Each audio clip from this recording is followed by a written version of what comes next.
서대문 커피 공장입니다. 정말 오래 기다리셨죠. 네. 오늘 지난번에 촬영했던 핸드드립 총괄 후반부 영상이 오늘 올라갈 거고요. 약간 좀 텀이 좀 있어서 네, 조금 애매할 수도 있겠지만 나중에 통화번호로 한번 다시 올려드릴게요.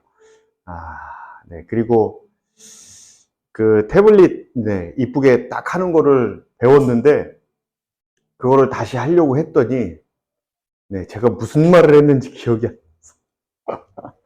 네, 기억이 잘 안 나갖고 다시 만들려면 만들겠지만 다시 만들게 되면 그때의 그 감정이나 뭐 그런 맛이라고 할까? 뭐 그런 것들이 좀 네, 죽을 것 같아서 그냥 지난번 영상 그대로 찍었던 거 그냥 그대로 그냥 네, 올릴게요. 네, 그리고 뭐 다음부터 혹시라도 태블릿을 이용할 일이 있으면 그때는 정말 예쁘게 잘해서 올리도록 하겠습니다. 네, 그럼 보시죠. 바닥에 수평이라던가 아니면 미분 아니면 물길이 어떻게 났느냐에 따라서 또 요게 막히기도 해요. 그러면 저희가 특별히 칼리타보다 하리오를 더 초보분들께 추천을 하는 이유가 바로 여기에 있습니다. 어떤 이야기냐?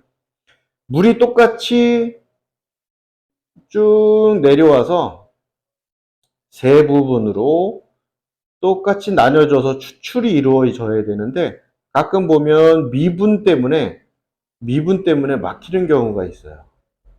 아니면 미분이 아니어도 뭐 다른 이유로 막히는 부분, 미분이 아니어도 다른 이유 때문에 막히는 경우가 있죠. 그러면 이렇게 막히면 세 군데로 공평하게 쭉 내려가던 물들이 못 내려가게 되겠죠. 못 내려가고 어떻게 되느냐? 쭉 오다가 이렇게 가고 이렇게 가다고 이렇게 가야 될 물이 다시 돌아서 이쪽으로 가버리는 거죠. 이런 식으로.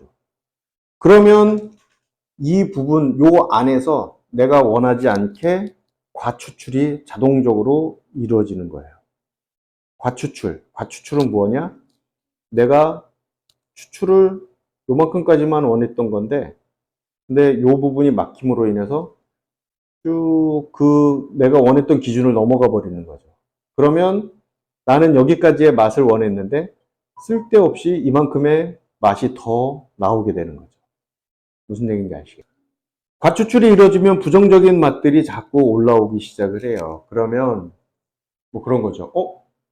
내가 분명히 추출을 여기까지 했는데 나 이런 느낌이 나올 거라 생각하지 않았는데 왜 이런 맛들이 이런 느낌들이 나오지? 네. 나는 모르게 되는 거죠. 하지만 드리퍼에서 알아서 드리퍼가 알아서 과추출을 만들고 있는 거예요. 근데 다행히 하나만 막혔으면 다행인데 혹시라도 드리퍼 구멍이 두 개가 막히고 하나만 열려 있다면 의외로 과추출이 더 많이 이루어지죠. 네. 이런 부분에서 조금은 신경을 써야 돼요, 사실. 얘가 구멍 3개로 잘 내려오고 있나? 뭐 이런 것들에 대한 거. 그러다 보면 약간 스트레스를 받을 수도 있고, 어, 어, 제가 처음에 말씀을 드렸죠. 한 잔, 두 잔, 세 잔, 네 잔, 맛들이 달라질 수 있고. 네. 그러니까 그런 것들이 나는 모르는데 얘네들이 만들어내고, 네, 자꾸 마시는 분들은 이상하게 느끼고, 뭐 그런 거죠. 그래서 저희가 칼리타를 잘 추천을 하지 않습니다. 칼리타보다 하리오를 추천을 드리고요. 그리고 지난번에 얘기했던 것 중에 삼투압. 이것이 어떤 거냐? 삼투압은 별거 없습니다.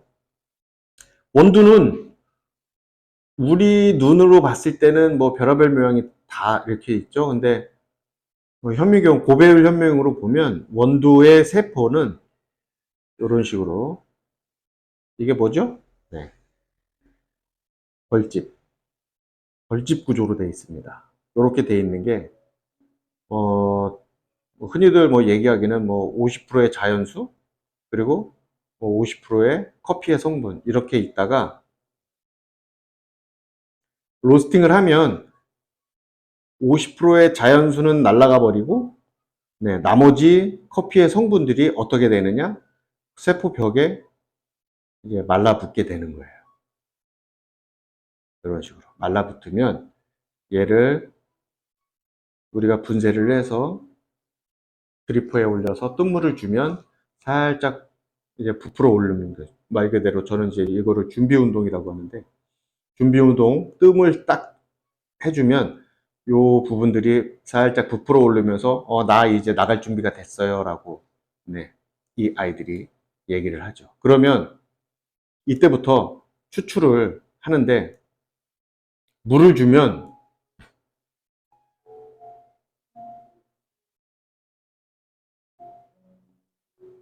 5개의 물이 커피 세포 안으로 들어가면 이 커피 성분들 5개가 나와야 돼요. 이게 삼투압입니다. 네. 이런 식으로 계속 추출이 이루어져요. 추출을 오래 하면 커피 성분은 다 빠져나가고, 이제 부정적인 맛들을 내는 그런 것들만 남아있다가 계속해서 쫓아나오겠죠. 물은 계속 들어오니까. 추출을 계속 하고 있으니까. 그러니까 우리가 적절하게 추출도 하고, 적절하게 뜸도 들이고, 네, 그래야 됩니다. 그래서 삼투압 방식을 기억하고, 이렇게 들어가면 이렇게 나오니까 내가 물을 어떻게 줘야겠다. 그러니까 요거는 어떤 거에 조금 초점이 맞춰지냐면, 우리가 드리퍼를 이렇게 위에서 보면 드리퍼가 있고 여과지가 이렇게 있죠. 그러면 원두가 이렇게 올라가 있죠. 이게 다 원두라고 치고요. 그러면 우리가 물을 보면, 물을 포트에서 물줄기가 굵게 떨어지면 나중에 보면 물줄기가 아니고 물기가 이렇게 여과지와 원두 경계 부분에 고이는 게 보일 거예요. 네. 이렇게 고인다는 거는 물 투입량이 많다는 거죠. 물 투입량이 많으면 그 얘기는 원두 세포 안에 그만큼 들어가는 물이 많기 때문에 빠져나가는 것도 많고, 그렇게 되면 나중에 부정적인 맛들이 막 쏟아져 나온다는 얘기죠. 네. 그러면 얘를 방지하기 위해서는 어떻게 해야 되냐? 최대한 물줄기를 가늘게 주면, 내가 만들 수 있는 물줄기 중에 가장 가늘게 수직으로 떨어뜨리는 연습을 하면, 그러면 요거를 컨트롤 해낼 수가 있어요, 나중에. 지금 당장은 안 되겠죠. 지금 당장은 안 돼도 시간이 어느 정도 지나고, 이제는 컨트롤 할 수 있겠다. 그러면 물을 쭉 주다가도 요 주변에 물이 고이는 게 보이면 점점 물을 떨군다던가, 아니면 잠깐 쉬었다가 다시 물을 또 준다던가, 그런 식으로 할 수 있겠죠. 그러면 여기에 물이 고이는 거를 어느 정도 방지를 하고, 이거를 방지하는 대신 전체적으로 물이 젖어 있는 거는 항상 확인을 하고 있어야 돼요. 왜? 그래야 물이 부족하진 않으니까. 혹시라도 물이 부족하고 이 세포 안에 있는 커피 성분을 다 뽑아내지 못하면 약간은 좀 가벼운 커피가, 네, 나올 수도 있고, 그리고 추출하는 시간이 길어지겠죠. 그러면 추출하는 나한테 약간은 부담으로 작용할 수 있겠죠. 네. 그러니까 이 부분도 기억을 하셔야 돼요. 드리퍼가 이렇게 있으면 원두가 이렇게 담겨 있고요. 이건 이미 뜸이 다 들어있는 원두고, 이 상황에서 물을 떨어뜨리면 물은 원뿔 모양으로 내려가게 되어 있습니다. 그러니까 이렇게 이런 식으로 퍼지면서 이렇게 내려가겠죠. 이렇게 무슨 얘기인지 알겠죠. 원뿔 모양으로 쫙 퍼지면서 내려갑니다. 그러면 이 원두 안에 있는 가스들이 옆으로 밀어내요, 물을. 그러면 자동으로 옆으로 밀립니다. 전체적으로 알아서 다 젖게 돼 있죠. 아주 옛날에는 이게 무슨 종의 맛, 횡의 맛, 이런 식으로 얘기를 했어요. 근데 요즘 친구들 종의 맛이 어쩌고저쩌고, 횡의 맛이 어쩌고저쩌고 그러면, 응? 노인네 말이야, 저 꼰대, 커피 꼰대, 썩은 물, 고인물, 이렇게 얘기를 하죠. 네. 어쨌거나 물은 이렇게 움직여요. 어쨌거나. 그래서 물이 떨어지면 원뿔 모양으로 쫙 퍼지고 세포 안에 들어있던 가스들이 나오면서 물기를 옆으로 밀고, 네, 그러면서 전체적으로 다 퍼져서 원두는 젖어가고 추출은 이루어지고, 네, 이렇게 되는 거죠. 음, 그러면 드리퍼에 서버까지 놨고, 네, 물을 가운데로 떨궈서 균형적인 추출을 쭉 했고, 그러면 어느 정도 몇 미리를 받을 거냐. 지난 시간에 보여드렸던 것처럼 50ml부터 뭐 한 200ml까지 쭉 받아서 맛을 보시고, 나는 요 정도 수준이 좋겠구나 라고 결정을 해서 그 정도까지만 추출을 하시고, 예, 거기에서 뭐 미리수가 모자르면 희석을 해도 되고, 아니면 난 그냥 뭐 그대로가 좋아, 그냥 드셔도 되고, 네, 이렇게 하면 일단 핸드 드립은 이 다음부터는 숙련도가 이제 내 커피의 맛을 결정을 해주는 거죠. 숙련도. 그만큼 열심히 많이 해보는 거. 네. 방법은 없습니다. 오직 열심히 많이 해보는 거. 네. 그것뿐이고요. 조금 살짝, 제가 하도 너무 오래간만에 이 핸드드립에 관련된 이야기를 이렇게 하다 보니까 막 주소가 안 맞고, 약간 좀 어리버리한 부분이 없지 않아 있었을 수도 있었는데, 그래도 중요한 포인트들은 이미 앞에 영상에서 다 말씀을 드렸기 때문에 종합적으로 보시면 어느 정도는 저희가 될 겁니다. 기준이 잡히고 어떻게 해야겠구나라는 그런 판단이 좀 설 겁니다.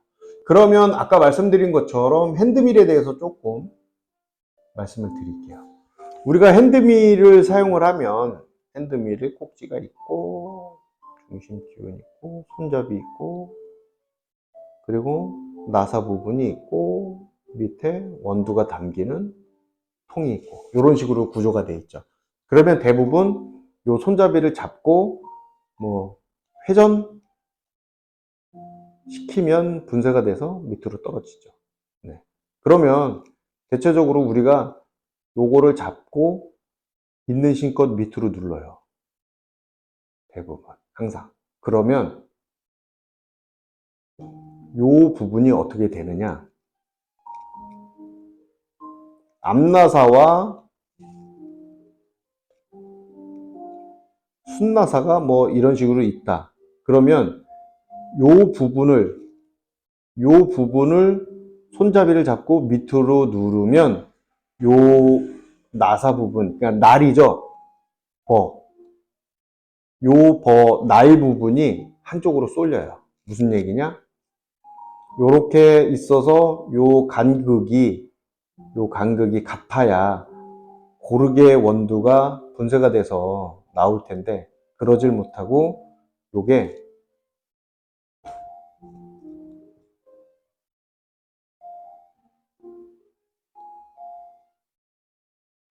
한쪽으로, 그러니까 손잡이를 잡고 꾹 눌러버리면 이런 식으로 쏠린다는 거죠.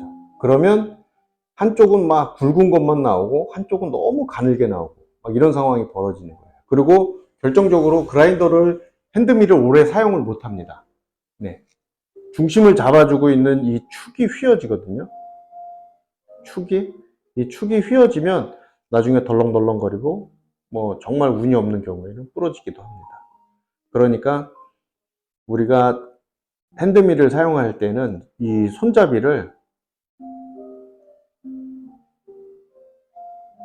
살짝 쥐고 회전만 시킨다고 생각을 하셔야 돼요. 절대로 밑으로 힘을 주고 돌리면 안 돼요. 요게 이렇게 돌아야 될 게 약간 이런 식으로 도는 거죠. 손잡이가.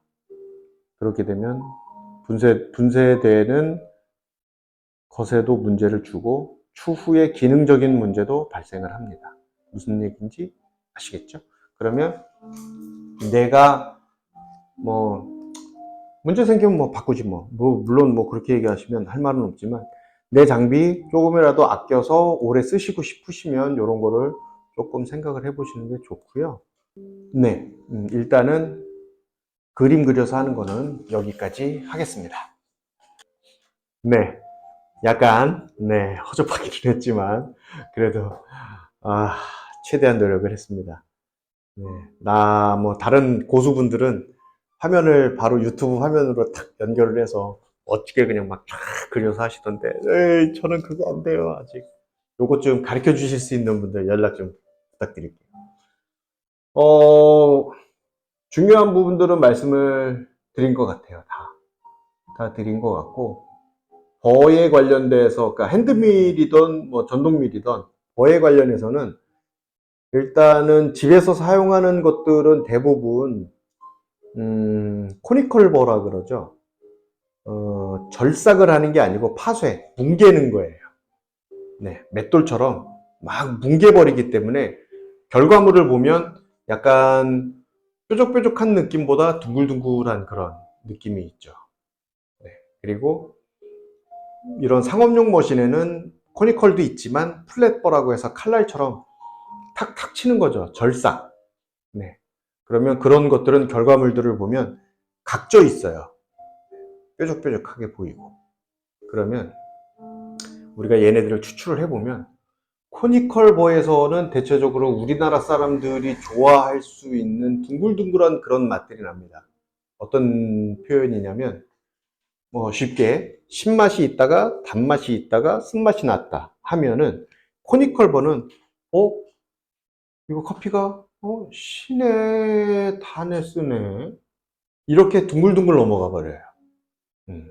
그 경계가 조금 애매하다 이렇게 표현할 수 있겠죠. 하지만 칼날로 이렇게 탁탁탁 예리하게 쳐서 나온 분쇄물들을 추출을 하면 안경 쓰신 분들은 딱 이 한마디면 끝입니다. 안경 벗고 있다가 안경을 탁 쓰면 엄청나게 선명하게 쫙 보이죠.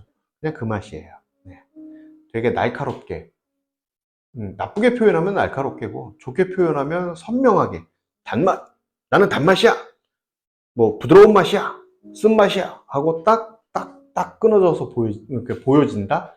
표현이 된다. 그렇게 볼 수 있습니다. 그러면 아무래도 상업적으로는 물론 두 개를 다 쓰면 저희도 물론 뭐 코니컬 플랫 뭐 다 있지만 대체적으로 상업적으로는 플랫볼을 좀 많이 쓰기는 해요. 왜냐하면 깔끔 요즘 뭐 제일 많이 하는 얘기가 티라이크를 얘기를 하죠. 그러려고 하다 보니 네, 분쇄물조차도 약간은 좀 날카롭고 그래야 조금 더 깔끔하게 표현이 되니까. 근데 집에서 편안하게 드실 때는 개인적으로는 코니컬 버가 더 낫다고 생각합니다.